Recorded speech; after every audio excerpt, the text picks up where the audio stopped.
All right, everyone, welcome back on stage. I hope you really enjoyed the break. Maybe you had the joy of going to the networking section, talking to our coaches. Now we're back with Kate and Anu. Kate and Anu, they're wearing, I just asked them to put on their spacesuits because one of the memories that we shared together was we are both, or the three of us are, used to be chairs for the Scrum Alliance gatherings, both of them in Orlando. I was the chair in Munich. And Kate and Anu were a great inspiration, great help during that program that I went through. And today they will share with us whether gender matters in leadership. Both of them are certified Scrum trainers and certified Agile leadership educators. And Zuzi and I are super excited to have you join us today. Thank you for taking the time to prepare the presentation. The stage is all yours. Oh, thank you, Saurabh. I'm going to take this helmet off. Thank you, Saurabh, for inviting Kate and I to speak at Agile100. As Saurabh said, Kate and I have been partners at conference talking, conference hosting for many years, and we work with Saurabh as well. And we are very happy to be invited here to speak about Agile leadership. Does gender matter? Our talk is not about gender bashing. It is about bringing awareness to gender parity. As Saurabh said, my name is Anu Smalley, and my favorite quote on leadership is a team sport. And if you try and do this by yourself, you will fail. And none of us will see gender parity in our lifetimes, and nor will many of our children. As Anu said, I'm Kate, and my quote is, listen, don't fix. So we aim to do more to raise awareness so our daughters have an easier road than we do. The World Economic Forum has told us that we will not see gender parity, not even in our children's lifetime. And that is really, really sobering. So let's get started. So let's look at women in leadership roles today. So our goal is to raise awareness of the positioning of women in leadership roles today. McKinsey & Company did a report. It's called the Featured Insights 2019, in which they identified 8 facts on gender parity. Globally, gender parity stands today at 68.6%. Here are some of the facts. So women make up half of the world's population, but only contribute 37% to global GDP. 12 trillion, that's trillion, could be added to the global GDP by 2024 if the gender gap is narrowed. 195 million fewer women than men are literate. 195 million. 190 million fewer women have access to an account at a formal financial institution. Women spend 3 times more hours on unpaid care work than men do. And 90% of CEOs on the S&P 500 companies were promoted or hired from their line roles. Yet only 20% of senior women hold line roles. It will take more than 100 years to reach gender equality in the C-suite based on these trends. And the 8th fact, less than 50% of employees believe their companies are doing what it takes to improve gender diversity. These 8 facts of gender parity should shock us into awareness. We recently conducted a poll ourselves. We sent out a question about what was the impact of you stepping into a leadership position. The data that we got back suggests the following. 68% of the women who responded said leadership roles impacted their work-life balance when compared to 28% of the men who said it impacted work-life balance. 60% of the women said it took time away from family, as opposed to 42% of the men who said it took time away from family. The sobering question for you, are women having to give up more to be in a leadership role? So the Global Gender Gap Report, the 2020 report from the World Economic Forum, benchmarks 153 countries on their progress towards gender parity. So we have a question for you to put in the chat. Which country do you think has the smallest gender gap?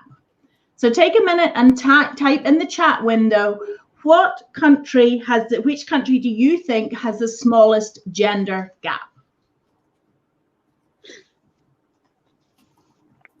So, Kate and Anu, while we wait for participants to respond to your question, apparently some of them have an echo.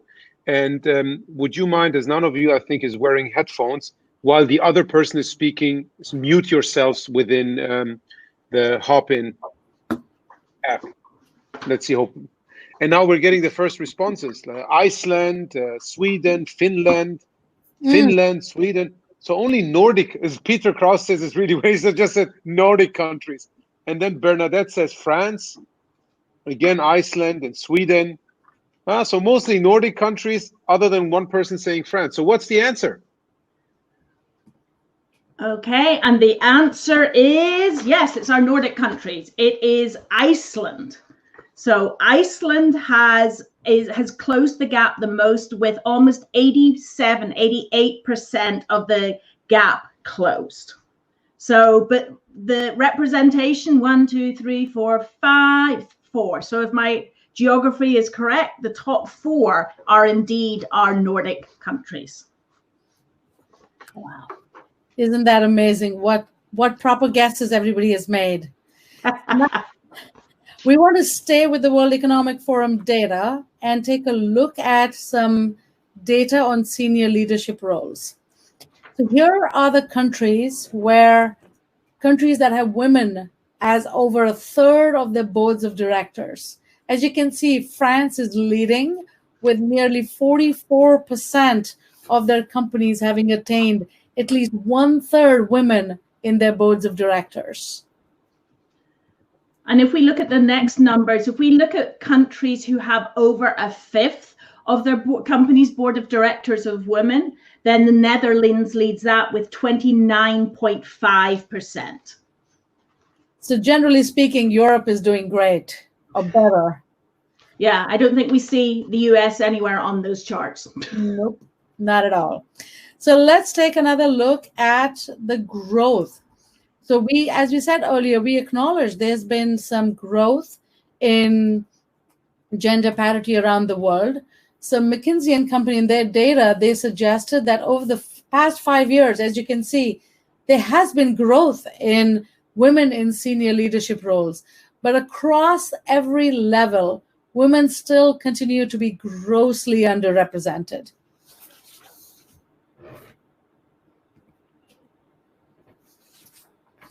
So we have another question for you now. Yeah. Based on what we talked about, let's look at years to gender parity. So which region do you think is closest to gender parity?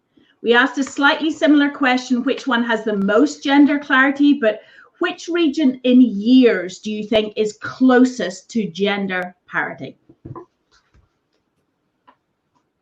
So that takes into account how fast a region is closing the gap, right? Correct. Correct. So that it should be an easy guess for number 1. Yeah. So if I may have a guess, I guess it's Europe, but let's see. You are indeed correct. It is Western Europe. So by region, Western Europe has made the most progress on gender parity, followed by North America. Now that is the most progress on gender parity. However, there's a long way to go before gender parity is achieved around the world. And in North America, particularly, progress stalled in 2019. So yeah, 54 years it will take to get Western Europe to gender parity.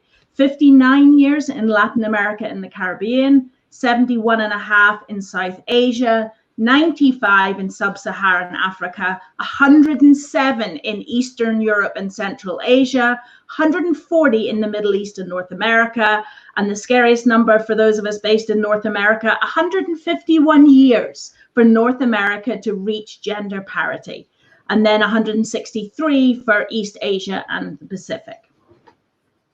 So those numbers don't scare you, silly. Yeah.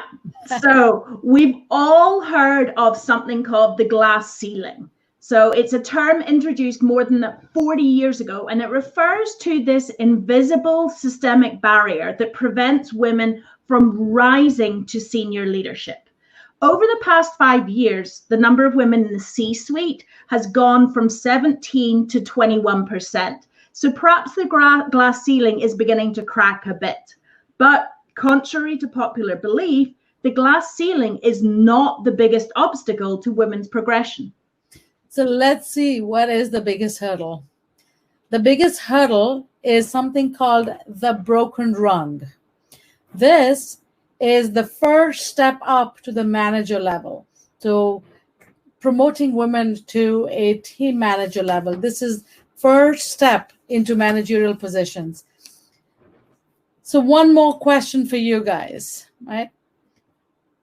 If you look at data, for every 100 men promoted, how many women do you think were promoted into a manager level? We'll give you a minute to answer that. And Saurabh, let's see what data comes back in.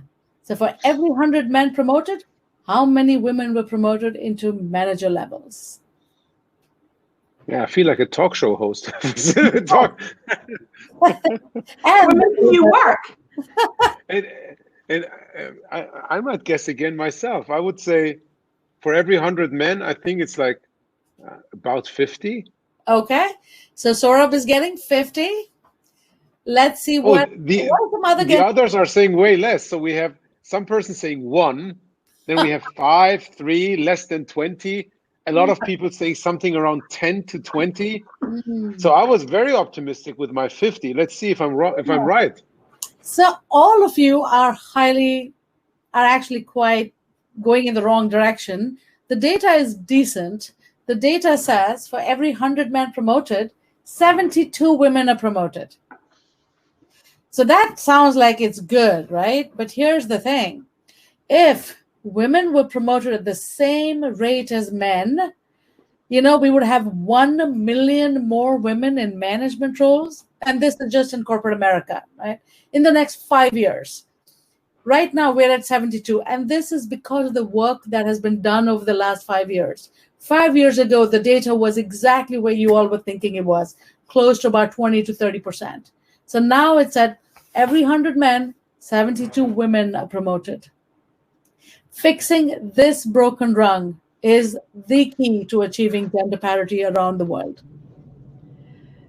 So let's look at some of the data from the McKinsey Women in Workplace 2019 article.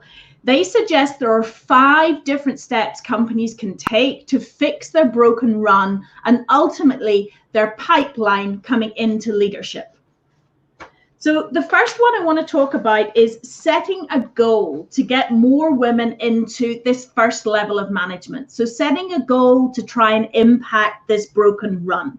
About 33% of companies set targets for representation at the first level of management, but it's 41% set targets for senior levels of management. So we need to increase the targets for first level management.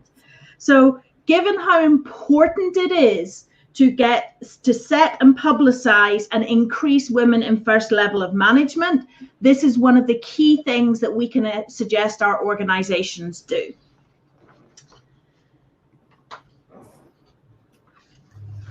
Second thing that we need to focus on is requiring that companies have diverse slates of candidates, not just at the senior level, but at all levels. Research shows that most companies have done a good job in making sure the slates of candidate pools at very senior levels are diverse. There are women involved, but not at other levels. When 2 or more women are included in a slate, the likelihood of a woman getting that position rises dramatically. So we want companies to focus on ensuring that that first level of management promotion, that we include women in that candidate pool. That is a step to fixing that broken rung. The third thing is this thing called unconscious bias training. So unconscious bias plays a huge role in determining who's hired, who's promoted, who's left behind. And this is just a fact of our society, the way it has been, right? Companies are less likely to provide unconscious bias training for evaluators who are focusing on the first promotion, the first level into managers, or that broken rung problem. Whereas companies do more unconscious bias training at senior level hires, but not at the first rung. There is compelling evidence in all the studies that have been done that show that there are some companies that do unconscious bias training at all levels, and in those companies, the gender gap has become narrower. It has not gone away 100%, but it has certainly become narrower. So we need to make sure that companies are focusing on unconscious bias training at all levels of promotion. So if we fix number one, which is the goal, and we fix number two, getting more female candidates on the slate, and we fix number three with the unconscious bias, number four is we've got to establish clear evaluation criteria.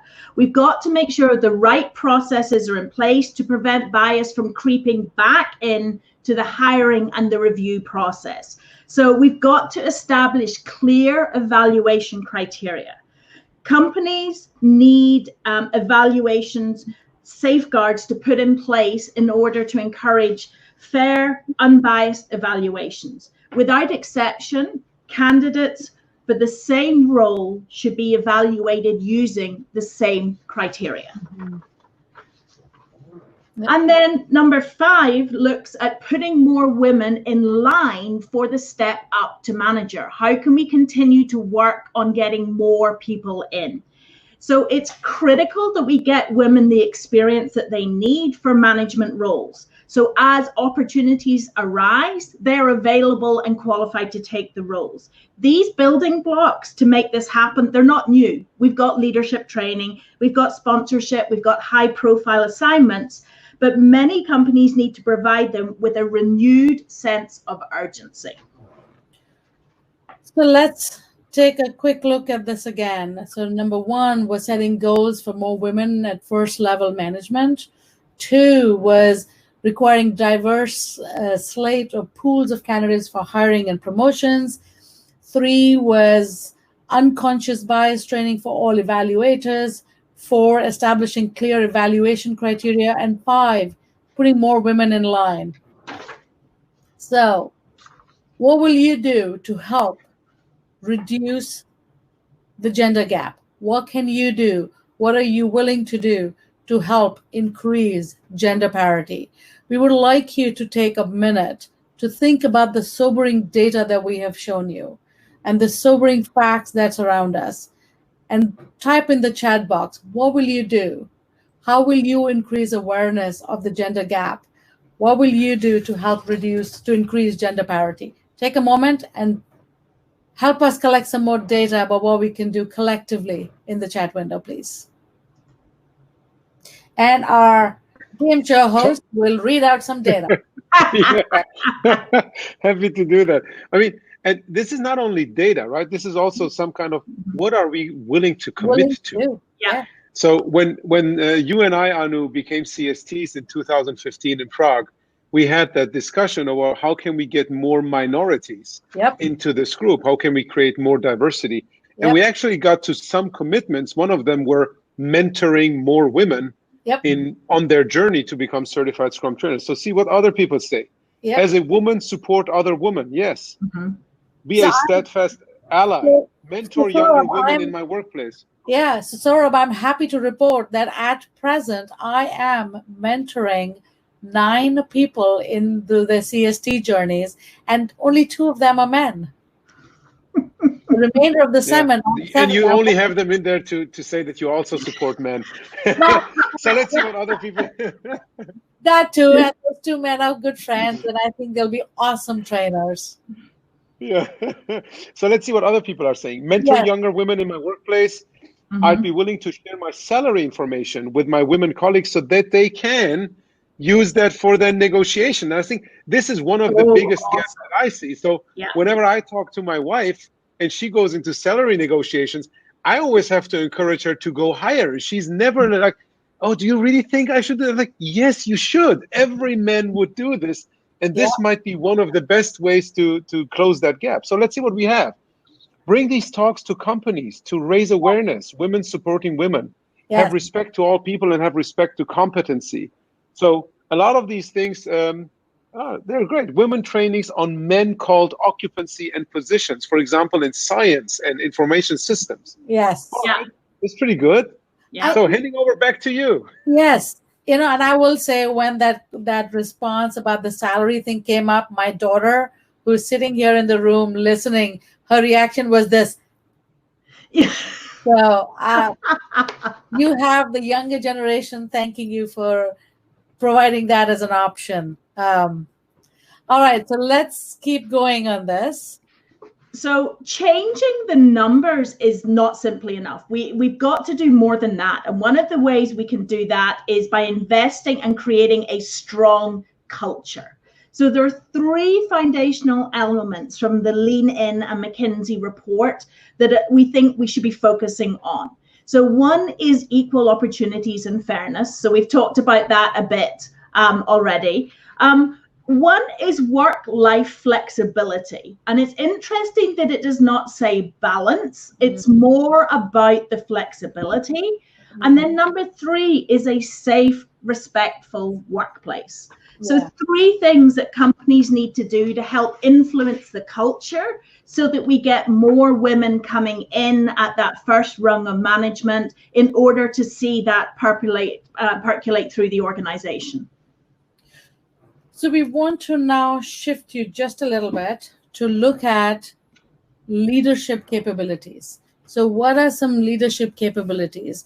As you can see from this report, there are about 19 capabilities that were looked at. And out of the 19, women are leading or excelling in 17 of this. And Saurabh, as you said, that negotiation, I'm sure if you look at some more, that will show up here as well. So we want to make sure, this was an analysis of thousands of 360-degree reviews. The data when it was looked at, we need to start looking at leadership capabilities and not focus as much on gender. So does gender matter? Today it does, right? But what we want to get to is a place when it doesn't.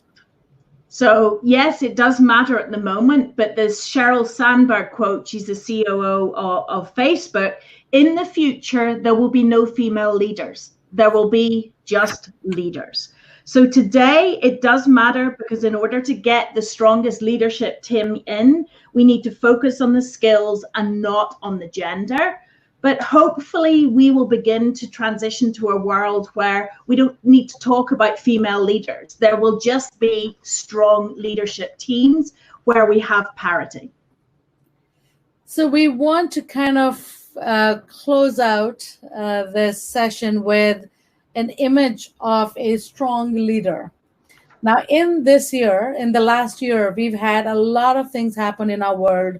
We've had pandemics, and around the world, we've had different things. So we want to look at a leader, a public leader. So the first prime minister to have dealt with a major terrorist attack, a deadly volcanic eruption, and a pandemic, all in the first term of office.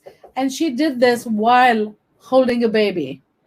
This is the Prime Minister of New Zealand, Jacinda Ardern. This is what we want to get to. We want to get to a world where we are not looking at male leaders or female leaders. We are looking for good, strong leadership that can guide us to a point where we're able to deal with anything the world throws at us, and we will come out collectively stronger. What questions do you have for us? Perfect. Coming back on. Anu, if you don't mind unsharing your presentation so that participants see the three of us bigger. You just have to click on that display icon and then... And click that. There you go. Yes, perfect. There we go. That one's gone. So while we're waiting for other people asking questions, actually the first one comes in here from Nora Alexander. So Nora, you mentioned that North America is not a leading region in gender parity, except for 2019 in the US. Any thoughts on why 2019 was an outlier? Do you think this is a trend? Well, and I think the numbers say that North America has grown. The parity the gap has closed most, but there's still, I think it was 147 years behind. And as Anu and I were prepping this, I asked, was I allowed to say why? And she said no. So I'm going to politely say, I think it may depend on who is in the highest leadership role in your company from presidential standpoint as to why that might be impacted quite a bit. So I got to say it, Anu, you see? Yes, you did. Yes, you did. And my daughter is standing here doing this. So We're trying to keep this politically correct, but we did. Kate, we're not in the US. We're in Europe. I know. I know. So yeah, I think we just need to look at our highest level of politics and the culture that comes from that. And we did really well up to 2018. Yes. I hope that we get a change again soon and we begin the upturn again, because waiting 150 plus years for gender parity is a horrible thought. It is a horrible thought. Kids in our 20s and their kids, and might not even be their grandkids before we get this parity. I mean, and in North America, a lot has happened in the last year to reverse trends or reverse laws that allows women to speak for themselves. And that is one of the biggest reasons why we've not made much progress in the last couple of years. Yeah. So next year will hopefully be different. Hopefully. I mean, if we want to see this goal become reality, it needs to be much faster. Now, going to this faster, a lot of people, a lot of organizations relate to agility or think about agility as something that increases speed. That might always be the case, but at least that's what a lot of people think. Yeah. Now, if we want to get a bit more velocity into this topic, what would be your suggestions? You shared 5 points with us, but my question is not about what are we going to do. It's more about to what extent can we, or do you think we can leverage the frameworks, the tools, the techniques that we use in product development in order to approach this challenge? And I think a lot of it, Saurabh, is around we inspect and adapt with our teams in an agile environment. We're doing retrospectives. We're supporting each other and growing as a team. What we like to see is there a mentoring program within that organization? Is there a mentoring program to get more women into some of these leadership roles? And it's more men as well, but how do we mentor? Do we have a leadership initiative in these big organizations? I did a podcast recently, and it was a lot of women leaders, and it was talking about mentoring programs that they had. And one of the key things that came up is that women tend to get stuck on the bottom ladder. They get stopped from the corner office because a lot of women get stuck in more operational roles. Because as you see from the slide Anu covered with the skill set, a lot of the women are really good at the operational and the people management side of things, and that generally will often stop women in particular, getting up the ladder to what we call the corner office. And I think we've made a lot of progress, especially in North America, around getting young girls into science and technology. The STEM programs around the country are doing a great job of trying to bring in more women into science and technology. And I see in my classes, and I don't know about what you see in your classes, but I know about 5 years ago in my Scrum Master classes, I would see mainly men. Mm-hmm. And in my when we first started doing the Cal, it would be mainly men. I'm seeing a shift where I see more women in those Scrum Master, the servant leader roles. I'm seeing more women come into those classes. So I think as frameworks, I think we need to make sure when we teach and when we coach, we ensure that these roles are gender agnostic. For example, when we draw our frameworks, I've seen it so often. Scrum Masters are always men and women are always product owners. Team members, the development team members are always men. Why? It's a simple thing, but it is an unconscious bias that we're bringing in. Maybe we start with ourselves. When we draw pictures, we start drawing it as just human beings and not as male or female. Yeah. Now, when we think about what promotes people in especially the corner office roles, right? So when I look at automotive companies or pharmaceutical companies, it's usually either someone from engineering or someone from sales that gets into the top positions. You rarely have anybody from HR or finance, someone gets up, right? The CFO becomes the CEO. You rarely ever have the chief HR officer becoming the new CEO, right? Yep. Now, when we look at the various roles in Scrum, you just mentioned like women being product owners, and actually there's a picture, right? I draw the product owner as a woman because in my household, my wife takes most of the decision. But I actually think if more women would move into product owner roles, which is a strategic role, right? Take that P&L responsibility, that could qualify them and give them also the visibility to shine and then ultimately move up that ladder because they have product and by that business responsibility and not only the people or the softer part. What do you think about that? So for me, I think that's brilliant. And it requires the company to have a culture where product ownership is that true P&L responsibility and not just a user story writing person.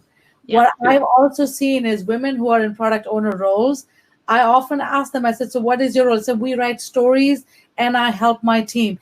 The strategic part is not given to them. And that's, again, what Kate was saying. Who's at the top of your company? It's the culture of the company that invites more women into that role. So if you're going to do a true product owner role, absolutely. Spot on. I think that's a great idea. But we have to also look at the culture, whether it is true product ownership or is it just writing stories. Yeah, absolutely. Is it the business analyst or is it true product ownership? I agree with that. Yeah. Now let's move on to another question. York puts in an interesting question. He says, what do you suggest to a non-leadership man? How to support women in the daily business? What is your wish to us as men? I think more than anything, it is, can we get groups together in organizations and just start the conversation?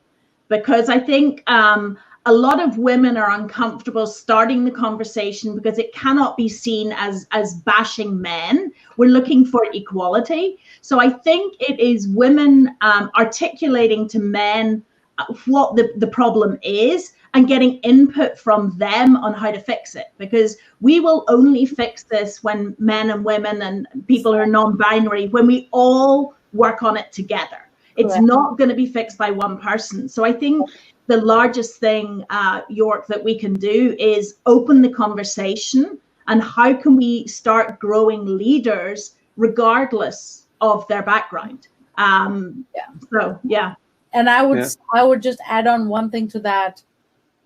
What can men do? Stay in the conversation. When it becomes awkward and uncomfortable, don't leave. Stay. Now, what I've been wondering, and for many years in Germany, we had the conversation or the political debate about a quota, right? To have a certain quota of leadership positions being filled by women. And a lot of people were like, no, we don't, both women and men were like, no, we don't need that because this would be a disadvantage to men, or I don't want to be that quota woman on there. Now, the more I think about this, also given the discussions that we have about the Black Lives Matter movement or other minorities, I actually think if we don't have a quota, there's not going to be that meaningful change. And if that quota even means that some people, in that case men, in that case me, have to yeah, and I think what to be done, because for many years there were advantages towards being a man. Yeah. And I don't know whether it's a quota, Saurabh, at the end, or whether it's a quota for bringing more in at the start to hit the interview slate, and making sure that the evaluation criteria is fair, and making sure there's no unconscious bias, because then the best person gets the job. I'm not for promoting, I'm not for advocating that we take the second best person because they're a woman.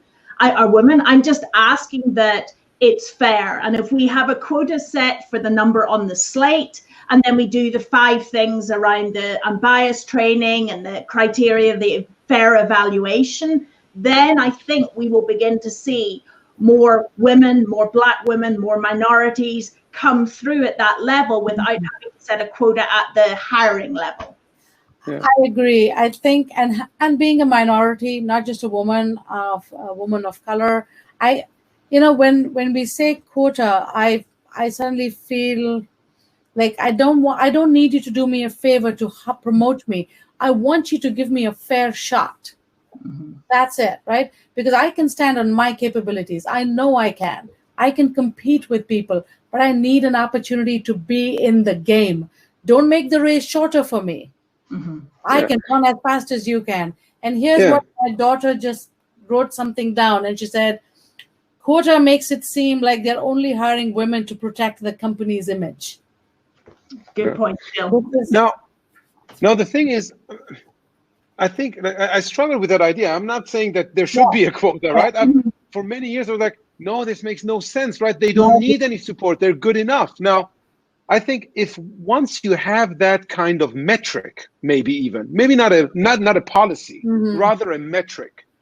Same thing with sustainability, right? Boris was talking this morning about sustainable companies can charge a premium. Now, once you have that metric and you disclose that to the public, organizations might put in the structures, and those could be the 5 things that you mentioned, right? Set the goal, have the mentoring programs, and all of that, like do the unconscious bias trainings to move women into those positions. And when I say to move, it sounds again like preferring, but to create the environment where they can climb up the ladder themselves. Right. And I loved what somebody had said, right? I'll share my salary information. If I were to ask men or companies to do one thing, is to just pay equal. Yeah. Just pay equal. And we're not advocating that there is a special circumstance. We're asking that women and minorities just get treated fairly. Exactly. It's a fairness issue. Yeah. All right, so let's go back to some of the questions participants are asking. Victoria is asking, in an Agile, and she considers this a flat organization, the organization is rather flat and there are no official management roles that might count as first level. How can women in these organizations become more visible to come up in the statistic and make the first level? Repeat that one more time. I think I missed. So when you have less leadership roles, which means the organization becomes flatter, or management roles, right? Yeah. Now, how can women, being, for example, a product owner, being a scrum master, being as part of a development team, how can they make themselves more visible? How can they become more visible to be promoted in those very few leadership positions? And I think some of that, Saurabh, comes from the stepping outside just the role. I mean, we encourage our Scrum Masters to coach the team, to coach the organization, but I would be encouraging Scrum Masters or product owners to help in the overall Agile transition. So they're not just working at their team level. They're working to make sure there's collaboration between the teams. And by doing that and helping the organization with the overall transition, they're increasing their visibility. And I think a large part of it is making themselves visible. And again, it's not, oh, I'm wonderful, look at what I've done. It's along the servant leadership lines of, look at all of these teams. How wonderful are these teams? And look at what the teams are doing. And hopefully then from that point, leadership realized, well, who is responsible for helping those teams? Okay, I'm going to read one more. This is a 19-year-old, so sort of you're getting 3 women here, right? Women should not have to make themselves visible in order to be promoted over men. They shouldn't have to, I agree, but yeah, unfortunately, I think women need to just make sure, as you said, Kate, be visible and make their voices heard, and not back down because the environment makes us uncomfortable. Yeah. Now, hearing the comments that your daughter writes, Anu, it makes me very hopeful. And maybe next time we invite her to be on stage with us. We tried that, Saurabh. We tried reaching out to the 19-year-olds, but it was only 9 a.m. on the West Coast, so she was still in bed. So my daughter said, she just said, well, I was not invited to talk. It makes me hopeful for closing that gender parity faster. Yeah. Now let's move on to another question. Peter is asking, what do you think about the idea that team members should choose their boss? And do you think this would help? Ooh, my first reaction was yes. My second reaction was, interesting. Let me think. What do you think, Kate? Well, you talk about the activity you did at the financial institution. Where it reminds me that they chose their own scrum master, and I think that's incredibly powerful. But I think we see it by default when people get promoted. A lot of times, regardless of whether they're male or female, if a good leader gets promoted or they leave the organization, people often follow a good leader rather than following the role. So we follow if a leader who is good moves from one organization to the other, we begin to see people go with them, whether it's male or female. So that's a choice, and they are choosing their own boss by doing that, right? Yeah. And I think if in organizations, if leadership is more about leading and growing people and not about managing work, then that choice wouldn't matter, because all the leaders would be doing the same things and not trying to manage the actual work you're doing. Then that question becomes moot. Yeah. Now, you mentioned, Anu, that in your initial CAL classes, the Certified Agile Leadership classes, you had mostly men. And I think I saw on social media at some point that you and Kate, I think together, ran a women-only class. Yes. Now, what were the differences in those classes, and why did those women particularly pick to be in that class? I think it was the cohort that they built. It was a support network. I think a lot of the women that came to the class didn't have a coach or a mentor in their own organizations. So the class provided them the opportunity. And again, we were very, very clear about it, that this is not man bashing. It was, how can we do a better job at supporting each other as women and leaders? And the things that came out from that, back to what you were talking about, the pay gap. Saurabh, one of the people, somebody was talking about going for an interview, and one of the other women said, oh, you need to reach out to me first, because I do coaching on how to get more money, because women are traditionally not as good as asking for more money. Yeah. And the other thing that we came across, which ties into this, is the statistic that men will apply for a job that they're not necessarily qualified for. And as women, we tend not to take that risk. So how can we as a race, whether it's women, minorities, whatever it is, how do we apply and get jobs that we're not qualified for? Because men do it. You know, and there's that saying, right? When you're offered an opportunity, just jump and you figure out how you deal with it. You learn along the way. Men do it better than women, right? Automatically. And a lot of the conversation in that class was about, so if I want to do that, can I talk to somebody to make sure I have support? Because it is a little unnerving to jump into a role not knowing what you're doing. And I think that group was successful because it built that support system. And our hope is now to continue with that group to continue with Cal 2 and continue the journey with them. And let's see what happens. We're hoping to make that happen in the next couple of months. So we'll see what happens with that. Now, I mean, you were just saying men have no problem with jumping into a role that they might not be qualified for. I mean, I was thinking, yeah, why wouldn't I? I just grow into it, right? Yeah. Now, if you go into something which you might not be qualified for, usually that means that there is some level of uncertainty. And for me, agility is all about dealing with uncertainty. Do you think that these thinkings, this mindset of agility will help women to take those opportunities where they're uncertain of whether they are the right person for that or not, by just being trained in dealing with uncertainty a bit better? I think so, because I think if you look at the countries that have survived best in the COVID crisis are countries that are led, I think 4 out of the 5 are led by women. So women are good at this volatile, uncertain, complexity and ambiguous worlds. But how do we encourage them to take the step, the leap of faith into, we don't know how it's going to work.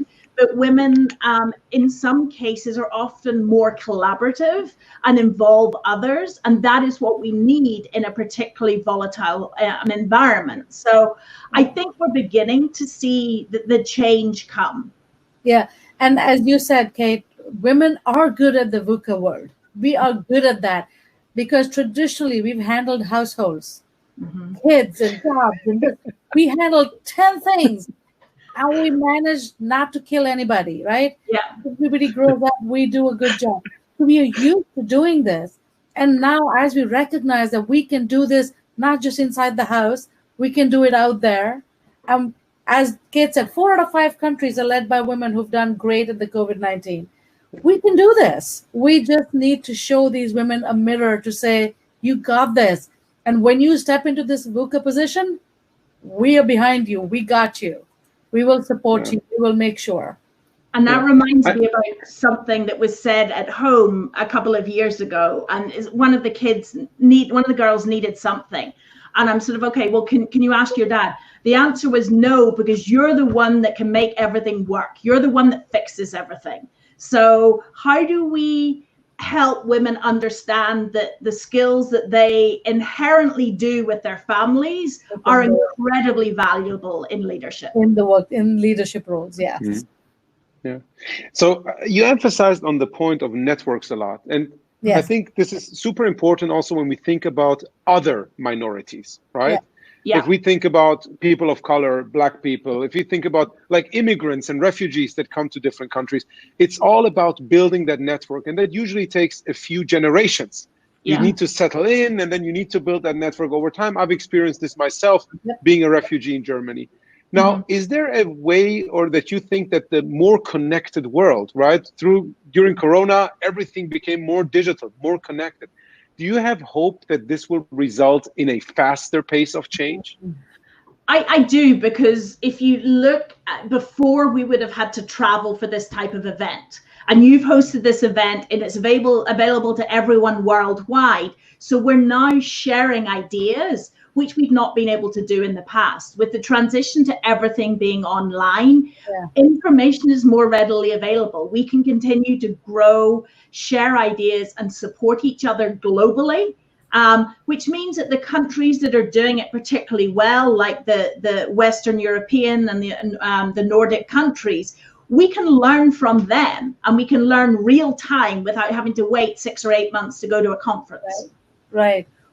And I think even with the classes we've been doing for the last 3 months, right? I've had in my classes, I've had people from Europe, from the UK. I had somebody in my class this week from Peru. And this gentleman talked about some things that I am not used to in the US. And I think that was really good to just get that global viewpoint. Yeah. Perfect. Anu and Kate, our time box is over. It was such a pleasure having you here. Thanks for that amazing presentation with all that data, which I think is eye-opening for many of us, and the conversation after that. Thank you so much. Thanks, Saurabh and Susie. Thank you. Yeah, so we'll take a 10 minutes break. Sorry. Yep. Yeah, we take a 10 minutes break and we see you all with the final talk by Heidi Helfand. See you in a bit. Bye.